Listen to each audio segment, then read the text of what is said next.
Hey, how you guys doing?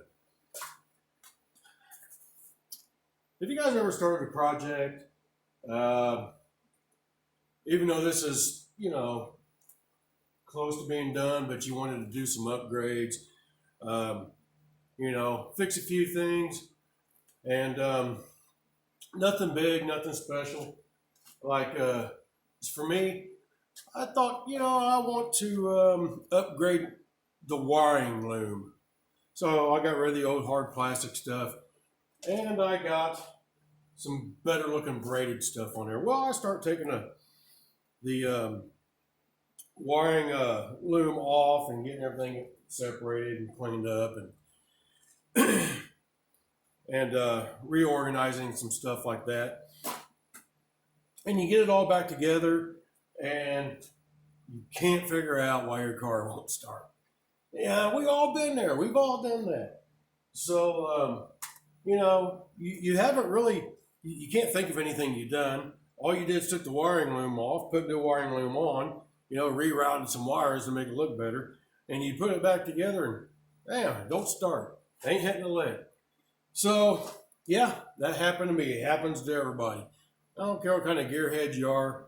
You start something simple, and it ends up to be a disaster. Well, it really wasn't a disaster. I mean, sometimes you just bump a wire, wiggle something loose, or in my case, forget to plug something up. So I put a new radiator in this, a 3-row aluminum radiator, electric fan. Ran a new temperature switch on the side, bought a new plug, wired it in, got it on over there. And then the temperature plug up here on the intake. I unplugged that because I was braiding, some of the hoses or whatnot. And anyway, I get it all back together and go to start it up because I had my distributor out. I wanted to reset my timing, get it all. Wouldn't do nothing. I couldn't hear my fuel pump coming on. I wasn't getting no fuel up to my gauge. So I'm like, what the hell, man? I didn't do anything with the fuel pump. So I kept feeling with it, and then I looked and I realized that temperature gauge up there on the intake was unplugged. Now, I don't know if you guys know this, and some of you may know it. I didn't know it. But your fuel pressure gauge that's on the side, the big goofy fuel pressure gauge, electrical fuel pressure gauge over here on the side, right next to your oil filter, that temperature gauge, and not necessarily the other temperature gauge because I didn't even have that plugged up, but that oil pressure gauge and that temperature gauge on the front has to be plugged up in order for your fuel pump to work. Because I wasn't getting no fuel pressure. I'm like, what the hell's going on? So I kept fooling with it, and I'm like, oh, well, hey, I'll plug this temperature sensor up. I forgot. And as soon as I plugged that up, I checked the fuse over here by the battery. And as soon as I plugged it up and turned it on, fuel pump works. So I don't know if it's some sort of a safety thing Chevrolet put in these cars. Your oil pressure needs to be plugged up. So when you go through, like I did, and I did a video on this before, when you go through the wiring system, you get rid of all the TBI, all the fuel injection stuff. You go to carburetor, keep in mind, and that's exactly why I did not cut all the fuel injection and all the TBI wires. I kept all the plugs. I took it all away in case if I ever get rid of this car and somebody for some reason wants to put one of them cheap TBIs back on there. They have all the access and all the plugs to do that. But it's a prime example that you still have to be cautious because, like I said, if I would have got rid of, I got a mechanical fuel pressure gauge now, mechanical water gauge now. And if I would have got rid of that temperature sensor up there, and because that temperature sensor activates your electric fan, and then the one on the side over there that I plugged up, it's got 2 temperature gauges. Actually, activates the fan. One's for your actual temperature, and the other one's like your AC or whatever. So just keep that in mind. Be careful what you get rid of, because. And I don't know why I did it then, but I'm glad I did because of now. I kept the fuel pressure, the oil pressure gauge hooked up, so I can still have my factory gauge, even though I had a mechanical one. And same with the temperature. So, well, not the temperature. The temperature gauge is mechanical, but the gauge on the dash don't work. But your sensors still need your sensors to activate your fan. But anyway, just be careful. We all go through it. We all do. I thought I knocked the ground wire loose, or hell, I don't know what I did. But I just stumbled. I started troubleshooting. Started, trying to figure out why the fuel pump wasn't working, and that was it.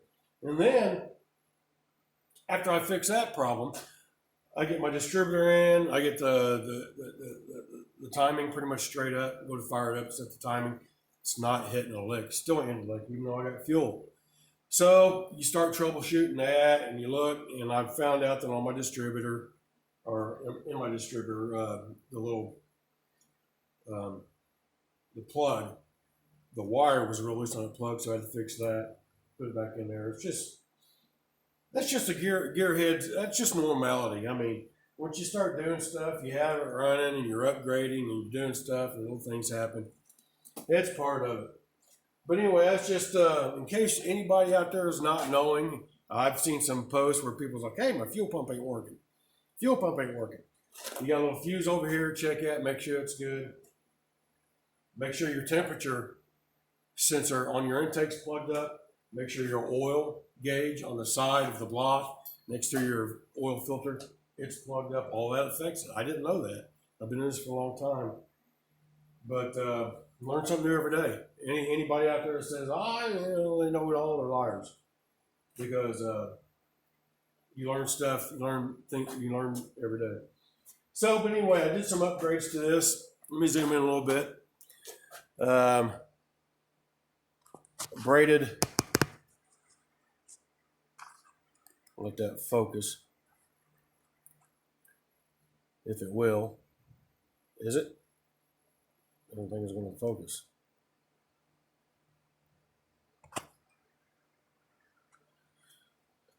Anyway. There it goes. Got a new air breather on it. And what I did is I painted the fins, inside them fins, black along with the valve covers. And I put new wire looms on there too. And as you can see, I painted that black. I did that with the valve covers. I got these new wire looms for these heads, the center bolt heads, valve covers. I got the new wire looms on there. Yeah, let me get these. I got the new wire looms on there. I got all the hoses braided. So, I think it's looking pretty good. But anyway, just keep that in mind if you guys have fuel pump problems. Just start doing some troubleshooting. Make sure your temperature gauge is plugged up, and oil pressure gauge in the back is plugged up. And make sure your fuse over there is working good. And it should be taken care of. But just always keep that in mind. And like I said, doesn't matter who you are, you're doing stuff and you're doing upgrades to your engine stuff, you're going to run into problems. And it's just a little simple shit that you don't realize you do. Like I said, I just didn't have it plugged up, or I may have bumped a ground wire or anything. So it's the little things that drive you crazy. So that's about it. Everybody have a good day.